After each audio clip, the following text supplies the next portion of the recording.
Okay, engine stop. APA at a descent. Mode control both auto. Descent engine command override off. Engine arm off. 13 is in. We copy you down, Eagle. Listen, Tranquility Base here. The Eagle has landed.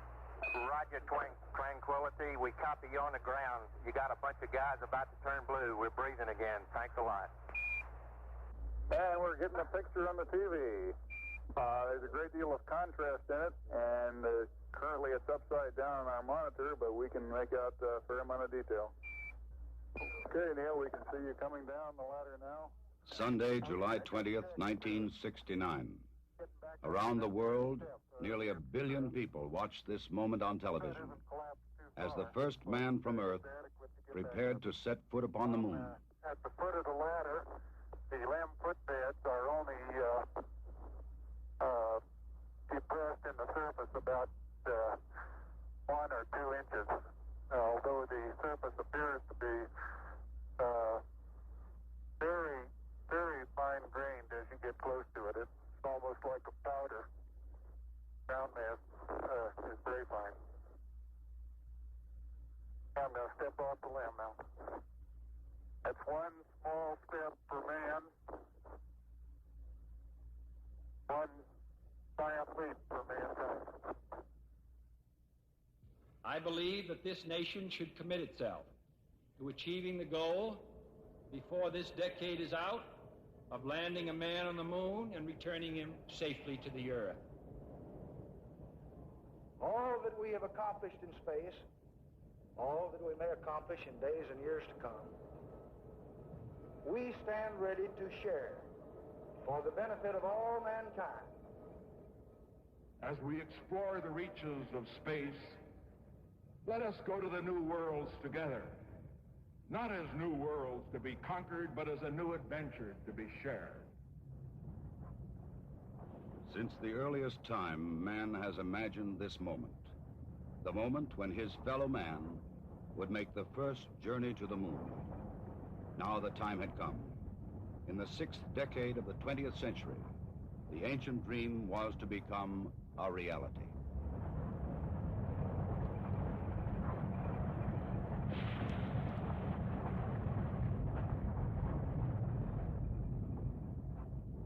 The flight of Apollo 11 was the culmination of many years of planning, working, building, and testing. Thousands of people had contributed toward this day of accomplishment. The great Saturn V rocket and the complex Apollo spacecraft had been assembled together and moved to the launch pad. The equipment and techniques and personnel had been proved in earlier missions, and now they were ready. The astronauts chosen for this mission had flown it many times in ground-based simulators. They had all been in space before. They had trained carefully and well, and now they too were ready. Astronaut Michael Collins would pilot the Apollo Command Module.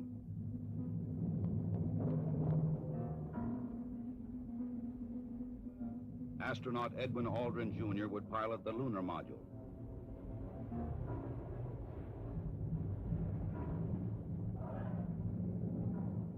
And astronaut Neil Armstrong would serve as mission commander. Armstrong would be the first man to step upon the moon.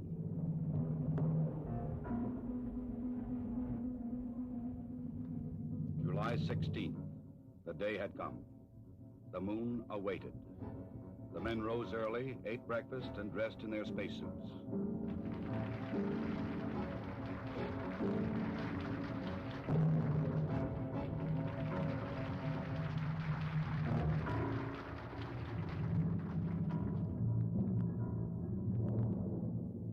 Other astronauts had made this journey to the launch pad, but never with such anticipation.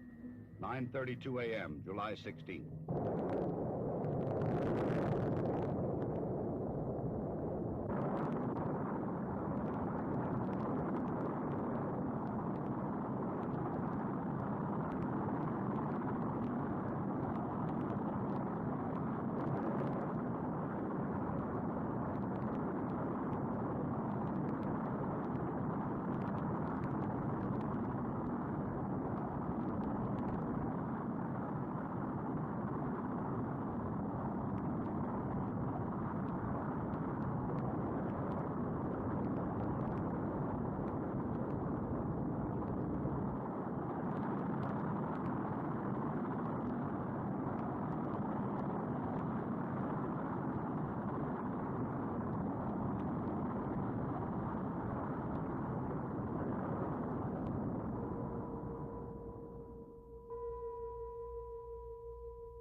3 hours later, the Apollo command module moves forward to extract the lunar module from the third stage of the launch vehicle.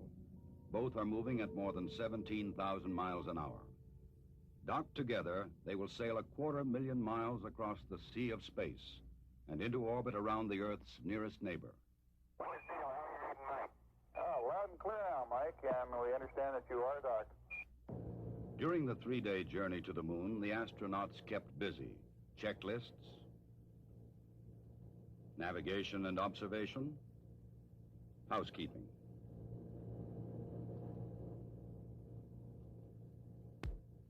They must work in a weightless environment, keeping their spacecraft and themselves in good condition. Data must be collected and reported. Experiments must be performed, including photography both inside and outside the spacecraft. Because of the film speed, these actions appear faster than they actually were.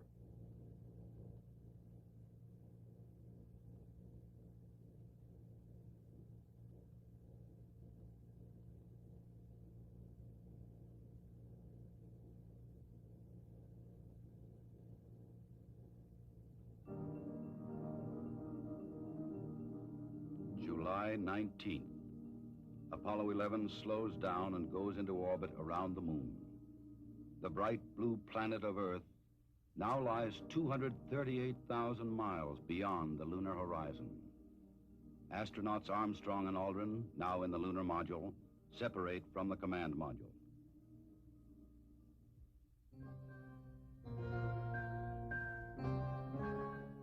Astronaut Collins remains behind. Preparation for the lunar module descent to the moon now begins.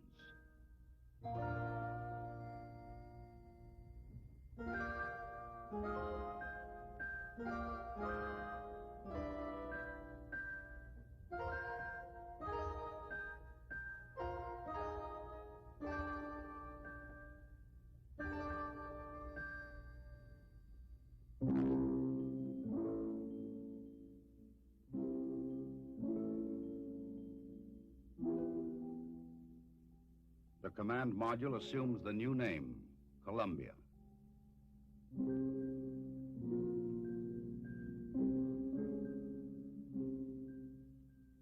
The lunar module will be called the Eagle.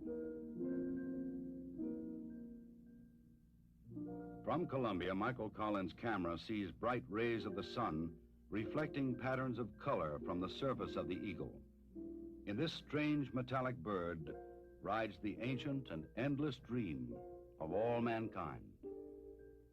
The command pilot can see detail which his camera cannot record. The 4 landing pads of the lunar module are fully extended and locked in place. The Eagle is poised and prepared for its descent to the lunar surface.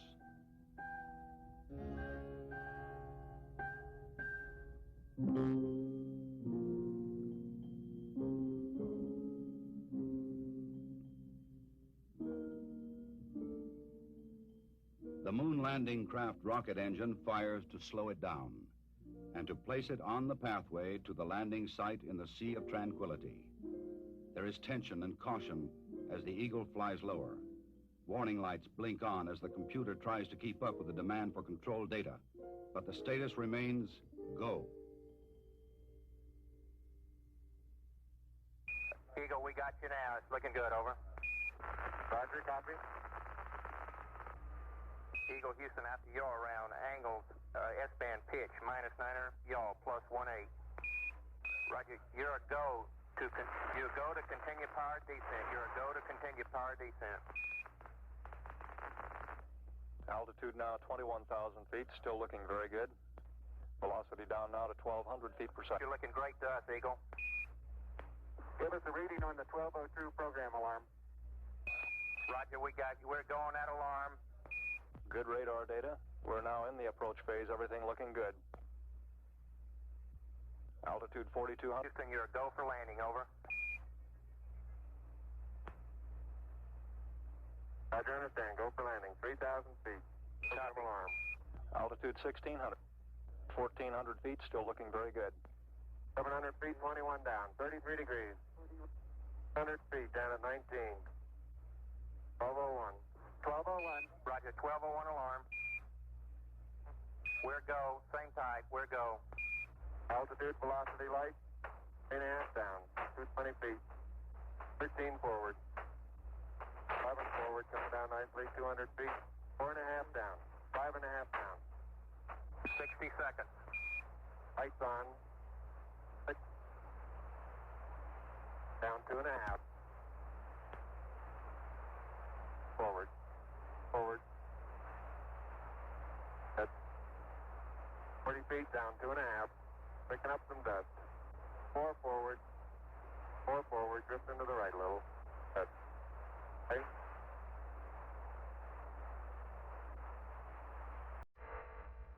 And we got you down, though.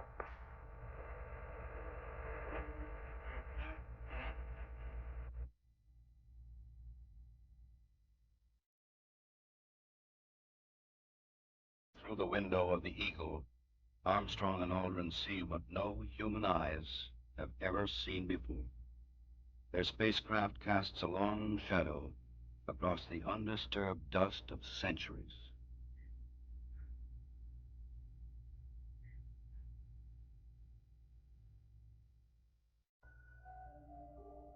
Seven hours after landing, after careful preparations for later ascent were completed, Armstrong opens the Eagle hatch and begins his climb down to the surface.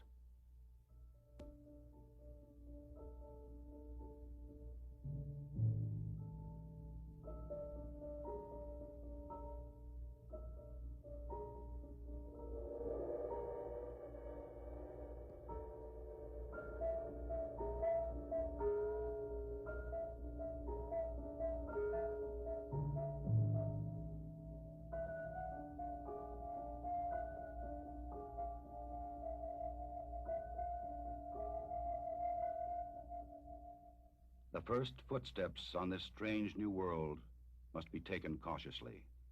The moon has only 1/6 the gravity of Earth. The nature of its surface was still unknown. I'm going to step off the limb now.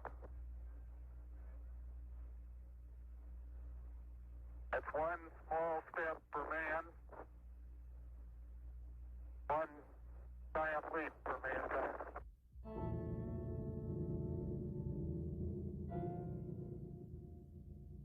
Once on the surface, Armstrong scoops up a small sample of lunar dust and rock, precaution against the possibility of an emergency takeoff.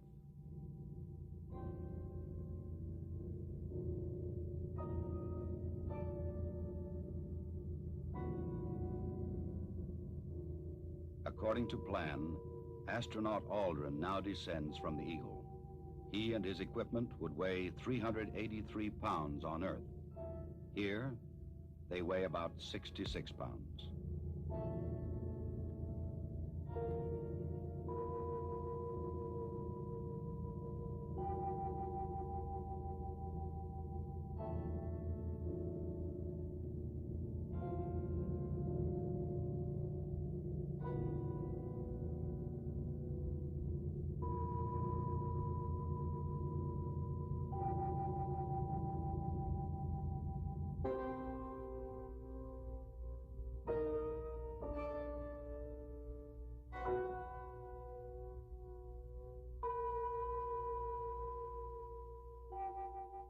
For a brief moment, the first men on the moon stand and look at the stark, lonely landscape around them, an experience which no one before them can share.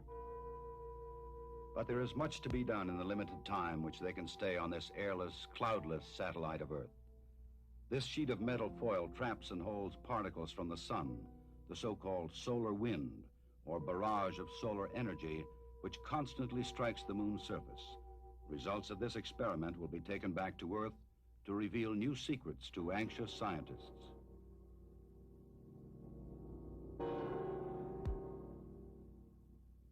An American flag is left behind on the moon, together with medals honoring American and Soviet spacemen who lost their lives in earlier space tests, and a small disc carrying messages of goodwill from 73 nations on Earth.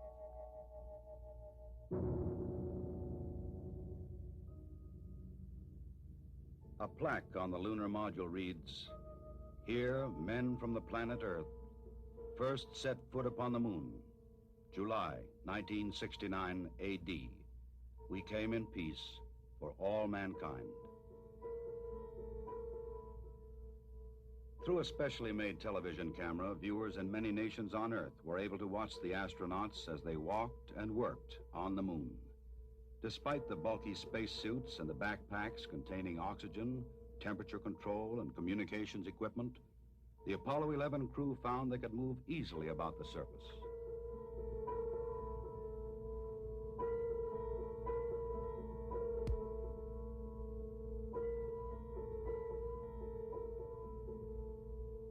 Because there is no wind or rain on the moon, these footprints will remain for centuries.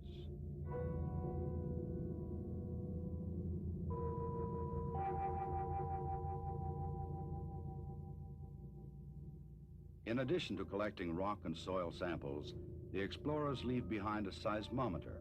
This highly sensitive device would send back valuable information on external meteoroid impacts, as well as internal lunar movements.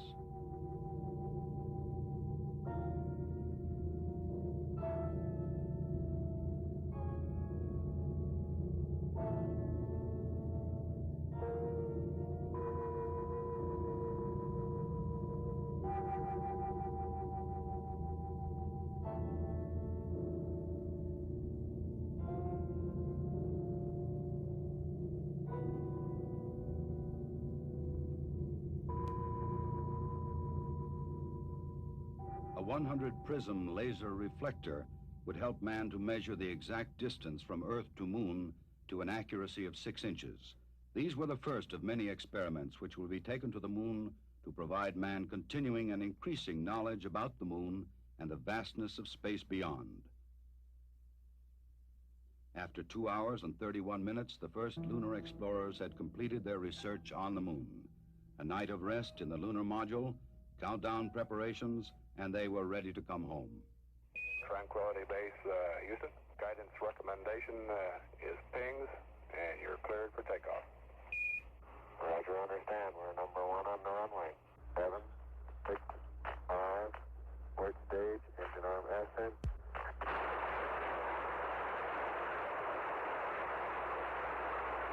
Beautiful. Very smooth.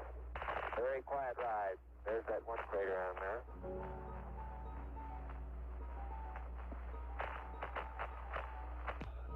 Feet high, 80 feet per second vertical rise. Eagle Houston, you're looking good at 2. Ping, zags, and midspin, all agree. We're going right down US1. Eagle Houston, going right down the track. Everything's great.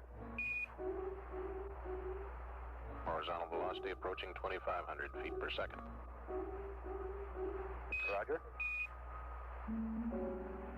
Some 120 miles to go until insertion. July 21st. The Eagle and its 2-man crew lifted off the Moon perfectly and climbed slowly to rendezvous and dock with the mothership, Columbia.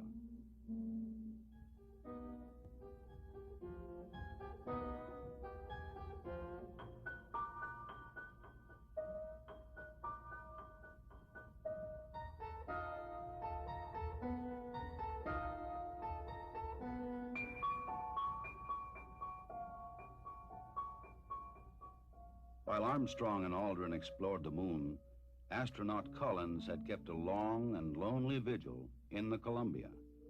The approaching Eagle was a welcome sight.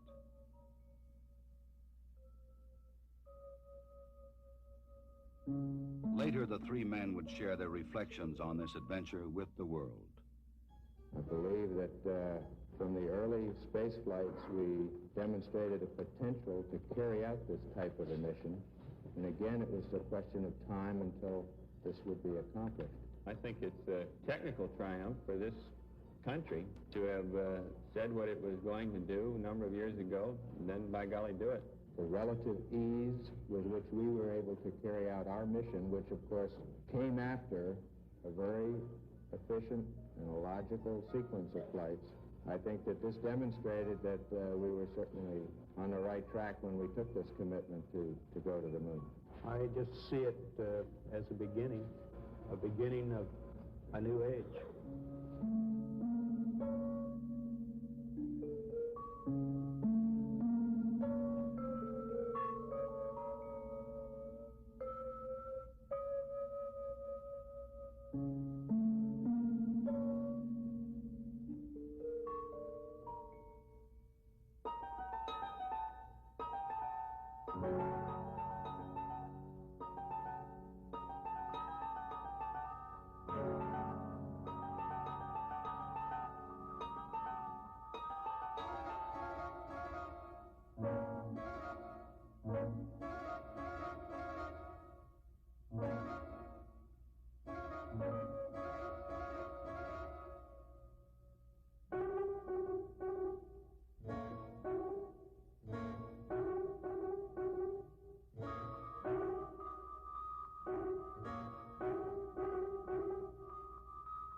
Once again, the bright blue planet of Earth rises over the lunar horizon. For those who had witnessed man's landing in the Sea of Tranquility, the moon would never again appear quite the same.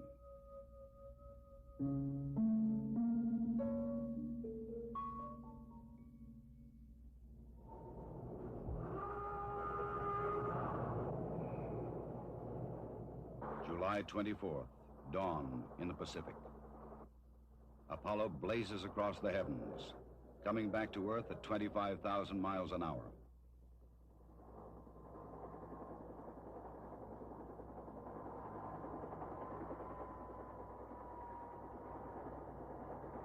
President Richard Nixon, who had talked with the astronauts by telephone while they were on the moon, was waiting aboard the recovery carrier to welcome the returning voyagers.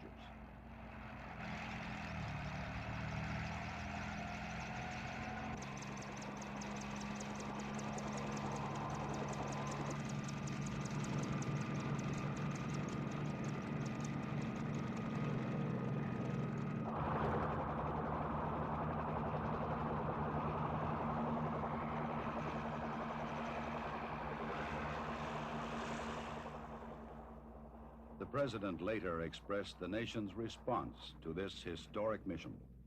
Some way, when those two Americans stepped on the moon, the people of this world were brought closer together. That it is that spirit, the spirit of Apollo, that America can now help to bring to our relations with other nations. The spirit of Apollo transcends geographical barriers and political differences. It can bring the people of the world together in peace. To protect against any possible lunar contamination, the astronauts put on airtight special garments before coming aboard the rescue ship.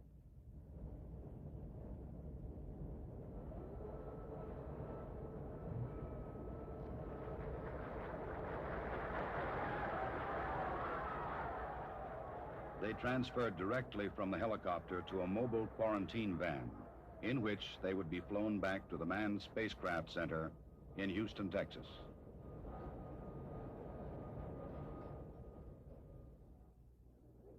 July 27th. The journey was ended. They were home again.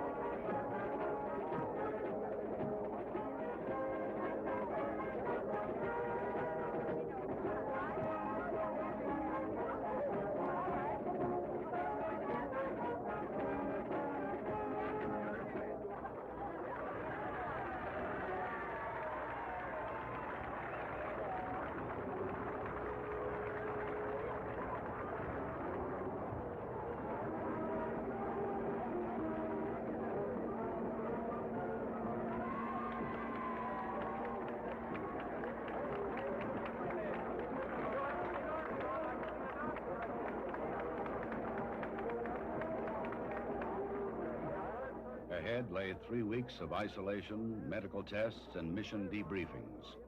Then visits to major cities of America and abroad. The details of their unique mission would be relived and remembered so that others might learn what they had learned, and that future travelers in space might build upon their experience.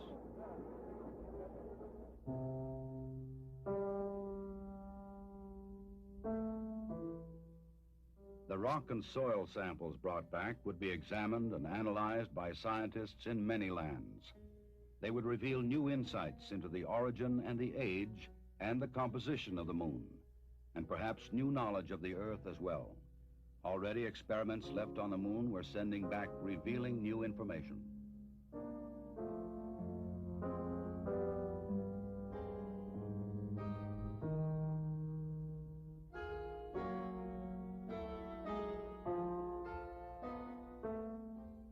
The mission was successfully completed. The Eagle had landed the first men on the moon, and Columbia had returned them safely to Earth. Wherever man journeys tomorrow across the ocean of our universe, history will remind him that Apollo 11 was mankind's first encounter with a new world.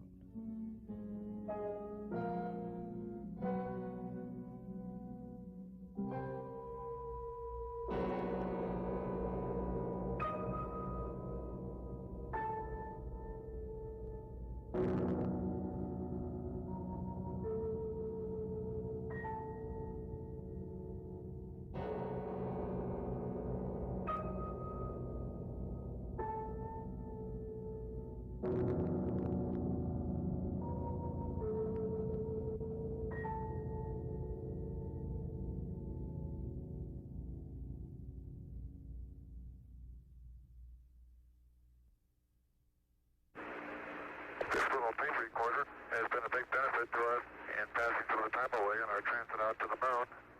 And it's rather odd to see it floating like this in Odyssey while it's playing the theme from 2001. April 13th, 1970. The mood could only be described as relaxed. Apollo 13, man's 5th lunar mission. The 3rd, scheduled to land on the moon, continued its tranquil coast. This is the crew of Apollo 13, wishing everybody there a nice evening, and we're just about ready to close out our inspection of Aquarius and get back for a pleasant evening at Odyssey. Good night. 13, we've got one more item for you when you get a chance. We'd like you to stir up your cryo tanks. In addition, have a shaft and trunnion. Okay. For a look at the Comet Bennett if you need it. Okay. Stand by. Okay, Houston, we've had a problem here. This is Houston. Say again, please. Yes, sir. Houston, we've had a problem. We've had a main B bus undervolt. Roger, main B undervolt. Okay, stand by, 13. We're looking at it. And we had a pretty large bang associated with the caution and warning there. And as I recall, main B was the one that had a amp spike on it once before. In the interim here, we're starting to go ahead and button up the tunnel again. April 11th, 1970. Launch day. The crew of Apollo 13. Jim Lovell, commander and veteran of 3 previous missions. He had orbited the moon Christmas 1968 on Apollo 8. Fred Hayes, his first time up, lunar module pilot. Jack Swigert, command module pilot. 3 days ago, he was on the backup crew. Now he replaced Ken Mattingly. Mattingly had been dropped from the mission because he had been exposed to German measles. He would watch the launch from Houston's mission control. Auto sequence initiated, flight. Roger. Flight booster. Go. S4B pre-press complete. Roger. Flight booster. S1C pre-press complete. We're on internal power and we'll go. Roger. How's it look, Econ? You got your space? Looks good, flight. Okay. MCC record us to flight speed. Ignition, flight. Roger. Roger. Clock start, flight. Roger. Let's just go, all engines. Roger. Okay, final, how's it look? Looks good here, flight. Good agreement. Okay, Booster, how do you look? That's what he looks good, flight. Okay, Capcom, we go you on the ground. Okay, we go at 1, Capcom. Get relieving, flight. Roger.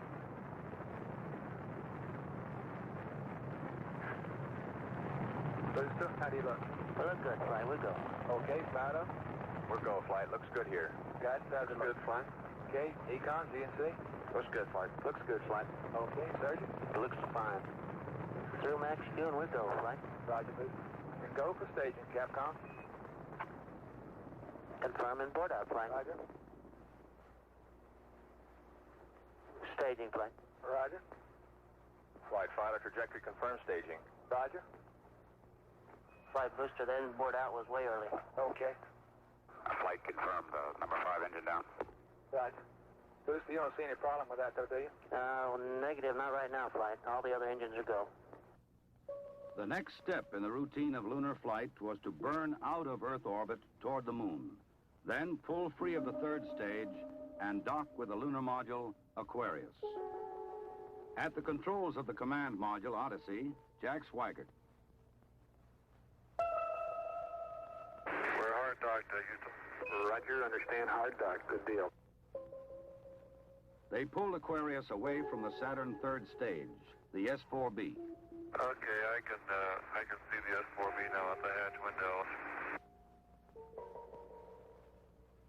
Odyssey and Aquarius moved away from Earth toward the moon.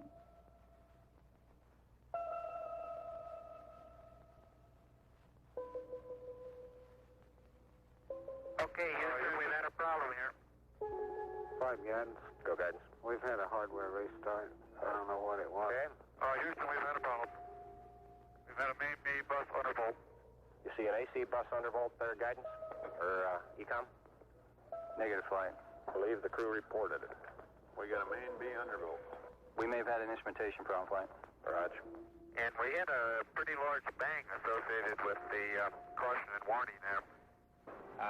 The sensation I had, that I had felt a vibration accompanying the bang, not a large vibration or shudder. Is there any kind of leads we can give them? Are we looking at instrumentation, or we got a real problem, or what? We're reading 0 N2 pressure in fuel cell 1 and 13 PSI on fuel cell 3 O2 pressure. Okay, Barrett, what do you want to do? Open circuit fuel cell 1 and 3? That's firm, flight. Shut down the reactance valve, and I asked for reconfirmation, since when you do that, it's sort of irreversible. If you shut one of these things down, they only can be restarted from ground support equipment. Yeah, that's because of AC, and it looks to me, looking out the hatch, that we are venting something. We are venting something out into space. Okay, let's everybody think of the kind of things we'd be vetting. GNC, you got anything that looks abnormal in your system? Negative, flight. How about you, Ecom? You see anything that, with the instrumentation you got, that could be venting? That's a firm, flight. Let me look at the system, flight, as far as the venting is concerned. Okay, let's start scanning. Here is a bulletin from ABC News. The Apollo 13 spacecraft has had a serious power supply malfunction that could cause the lunar landing mission to be terminated early. I assume you've called in your backup ECOMs?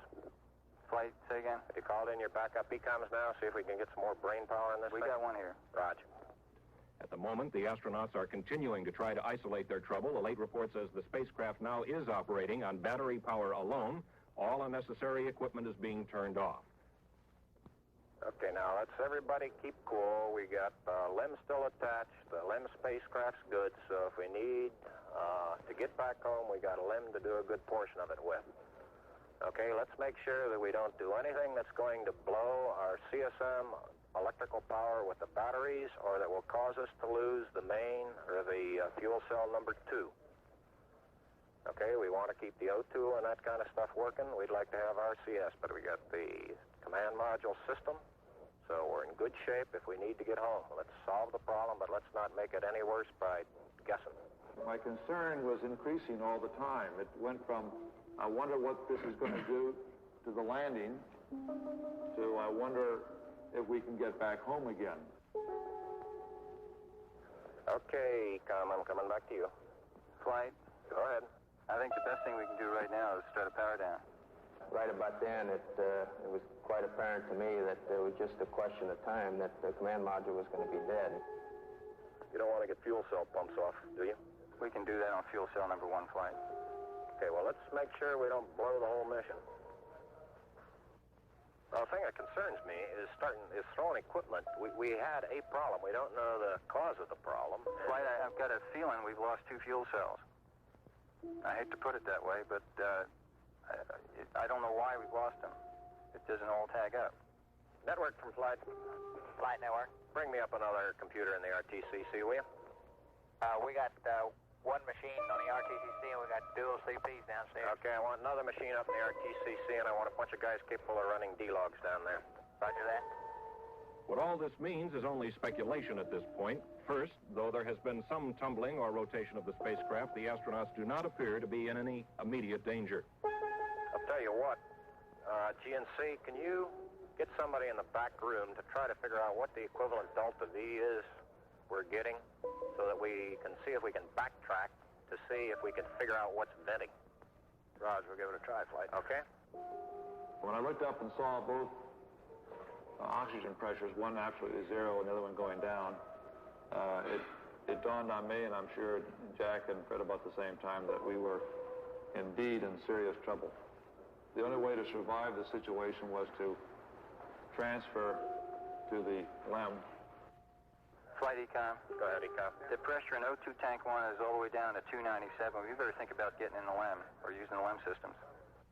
I'd say this is as serious a situation as we have ever had in manned spaceflight. We've always called the LEM a good lifeboat under those circumstances. If at any time in the mission, however, the LEM had separated and we had gotten ourselves into a rendezvous situation or the command module being around the moon, then what you state is absolutely true. It would be a fatal situation. Tell me you from Flight. Go ahead, Flight. I want you to get some guys figuring out minimum power in the LEM to sustain life. The accident had occurred 200,000 miles from Earth. Lovell, Swigert, and Hayes rode in the lunar module attached to a lifeless command module. Apollo 13 had started as a mission of scientific exploration. It was now a matter of survival. Since the command module was dead, except for the oxygen and power hoarded for re-entry, the guidance platform of Aquarius, designed to land on and take off from the moon, would have to be used. The first milestone, and I consider this after the accident, I guess, more or less the survival now. The first milestone was to get alignment on the LEM platform. Alignments are important, you know, because without knowing exactly which way the attitude of the spacecraft is in space, there's no way to tell how to burn or how to use the engines of that spacecraft to get the proper trajectory to come home. The position we are now on the Earth-Moon plane, we have to go around the moon to get back if we're going to use the DIPS engine. You would have had enough capability with the SPS engine, but of course we don't dare use that now. So we have to go up to the backside of the moon and come back. To get into the correct orbit around the moon, the crew had burned out of a trajectory that would automatically bring them back to Earth. They would have to get back onto a safe course toward Earth. He needs to put his throttle to min also, Flight. Throttle to min? Yes, he's at 29% now, roughly.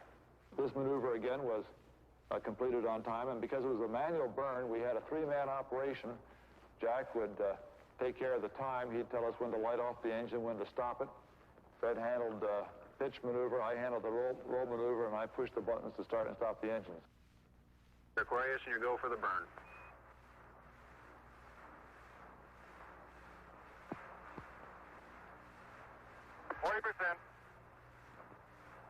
Okay, Aquarius, you're looking good. Auto shutdown. The first problem was solved. They were back on the path to Earth. But there were many other problems to be solved. From a building at Houston's Manned Spacecraft Center, systems experts coordinated the coast-to-coast effort to get the crew back. One of the big problems was consumables. There would be enough to eat and drink. But in space, there are other factors. oxygen to breathe, electrical power to keep the spacecraft alive, water to cool the equipment and keep it operating. What we'll be doing till we get them back on the water is concentrating on everything that is their lives are dependent upon at the moment, rather than worrying about the accident, because there's nothing we can do about that now. It appears at the present time that everything is under control and that we have a safe situation at the moment. Hey, I want to say you guys are doing real good work. So are you guys, Jack. We are about 70 hours from home, and we think we have the situation in control. We've projected the consumables as I've described, and we have a plan for carrying out the rest of the mission, but there's going to be no relaxation at all as far as that goes from now until splash. There was a key decision to be made before Apollo 13 went behind the moon. Where to bring them down. Their present course would take them to the Indian Ocean, where recovery would be difficult. A burn to bring them home quicker would take them to the Pacific Ocean near the recovery forces. Bringing them home even faster would place them in the South Atlantic, again away from recovery forces. It was decided to take them to the Pacific. We've run these simulators both here and at the Cape and at the contractors that continuously ever since last night. We've tried to simulate virtually everything that we've had the crew to do that is non-normal that they've done, and we've proven most everything that we've been able to run on the simulator prior to passing it up to them. There may be some details we haven't done, but at least we've checked the feasibility of everything we've done, and we'll continue to do that. They passed 137 miles from the moon. For Lovell, it was the second time that he had seen the moon so near. But there was no time for contemplation. There was another critical burn coming. Okay, let's get the cameras put away. Let's get all set to burn. So, we have one chance, Al. And in Houston, the newsmen poured in to tell an anxious world the story. Well, that was going along with the ignition time. Shortly after Apollo 13 had separated from the Saturn third stage, the stage had been sent onto a trajectory toward the moon. Its impact would be recorded by the seismometer left by Apollo 12. By the way, Aquarius, we see the results now from 12's seismometer. Looks like your booster just hit the moon and it's rocking it a little bit. Over. Well, at least something worked on this flight. I'm sure glad we didn't have a limb impact, too. Jim, you go for the burn. Go for the burn. Roger, understand. Go for the burn. Guidance okay? We're good, flight. Control okay? We're okay, flight. Tell me We're go, flight. Inco okay? We're good, flight. Ground confirms ignition. We're burning 40%. West Houston, you're looking good. Roger. Shut down. Roger, shut down. I say that was a good burn. Roger, now we want to power down as soon as possible. Understand. To conserve the electric power and cooling water, the crew shut down all but the vital life-sustaining systems of the LEM. I think the LEM spacecraft's in excellent shape, and I think it's fully capable of getting the crew back. I think, as we have found before, every time we've put the LEM spacecraft to a test, it's always done much more than it was guaranteed to do, and I think this is a good case in point. Conserve the consumables, cooling water, electric power. The LEM water gun was leaking, and we shut that off. I guess it leaked about a quart of water, I would estimate. But it took me about 2 days to get my feet dry, and of course, I think you were all aware that the temperatures were going down in both vehicles, and it's made for very chilly feet for a couple days.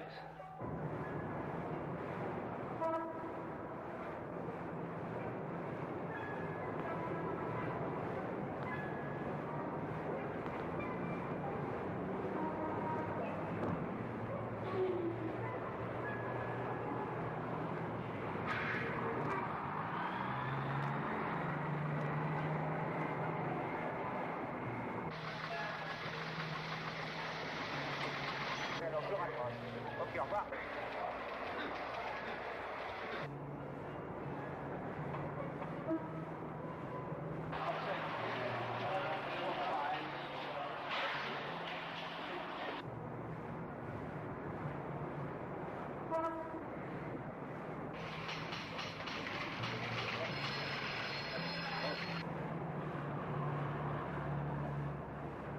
Lord, your astronauts will come back safe.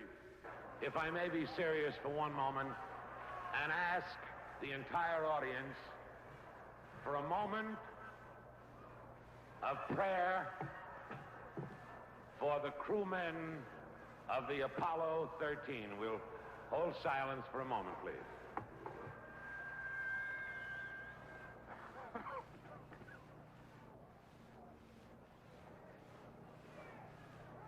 RCS-A stands at 62% and B at 62%. I feel he's gone a hell of a long time without any sleep. I have to start thinking about getting people back to sleep again because I didn't get any sleep last night at all. Command module just slowly kept going down in temperature until I think just prior to reentry, it was down to about 38 degrees. And along with that, there was a sort of chilling coldness. The walls were perspiring, the windows were completely wet, and it wasn't too healthy. I recall that we went in there to get some hot dogs one day, and it was like reaching into the freezer for the food.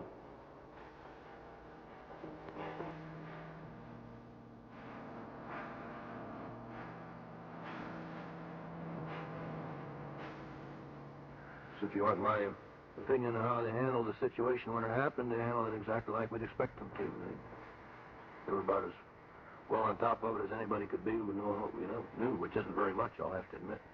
But I think they did everything right within the knowledge that was available to us in a timely fashion, which is what all we expect of them. I think they did a beautiful job of it. We actually had a third little sleep restraint, which Fred then put on and buttoned up and kept a little bit warm. The astronauts faced another problem, their own exhaled breath. The lithium hydroxide chemical to take carbon dioxide out of the air was not sufficient in the lunar module. They would have to adapt the canisters from the command module to fit the hoses in the LEM. On the ground, an adapter was fashioned from materials the crew had available in the LEM. Cardboard from a checklist, plastic bags, and tape. After checkout in an environmental chamber, the directions for construction were sent up to Aquarius. At this point in time, I think the partial pressure of carbon dioxide was reading about 15 millimeters. And we constructed two of these things and put them online, and I think within an hour, the partial pressure of CO2 was down to 0.2. So you see that survival now became one of initiative and ingenuity, and it was one which the ground continually helped us along. We had all kinds of people on the ground trying to think of ways of extending our lifetime. There would be still another burn, a mid-course correction to get Apollo 13 into the narrow corridor through the atmosphere for a safe return to Earth. We're at burn attitude, flight. College. Ignition. Thrust looks good. Shut down. Hang in there, it won't be long. There were moments when I didn't know how much consumables we had, whether we could make it back or not, but in a situation like that, there's only one thing you can do. You just keep going, and you just keep thinking up where you can get more consumables. And so that's exactly what we did. On April 17th, they prepared for re-entry. After a small course correction burn, they jettisoned the damaged service module. Copy that. And there's one whole side of that spacecraft missing. Is that right? And the whole panel is blown out, almost from the base to the engine. Really a mess. Man, that's unbelievable. Next, they got back into Odyssey to jettison Aquarius prior to entry into the atmosphere. Left jettison. Okay, copy that. Farewell, Aquarius, and we thank you. Okay, LOS in a minute or a minute and a half. At entry attitude, we'd like Omni Charlie. And welcome home. Thank you.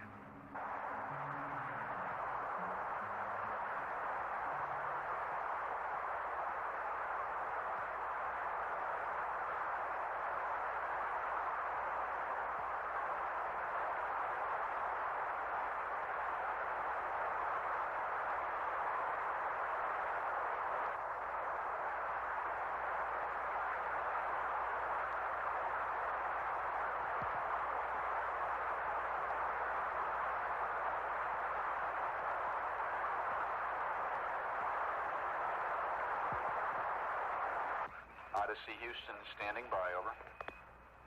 Okay, go over.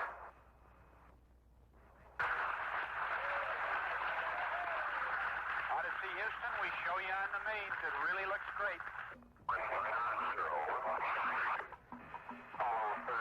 Apollo 13, this is recovery, over.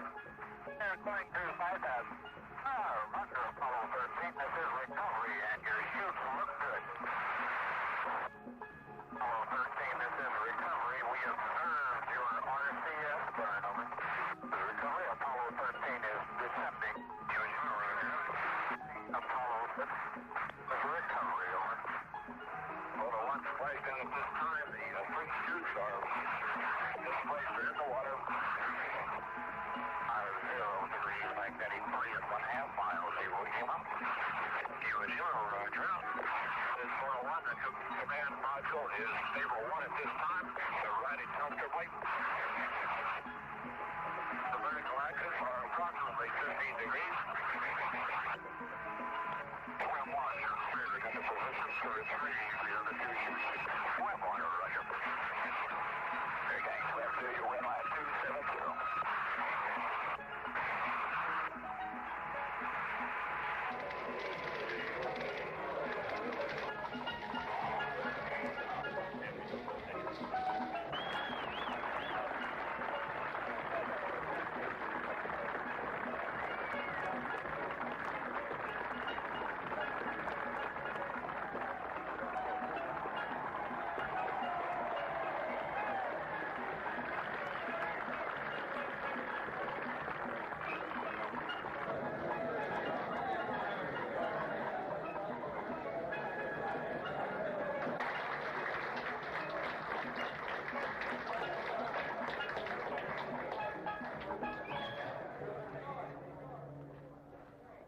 I recall, Captain, that when I spoke to you on the phone, you said that you regretted that you were unable to complete your mission.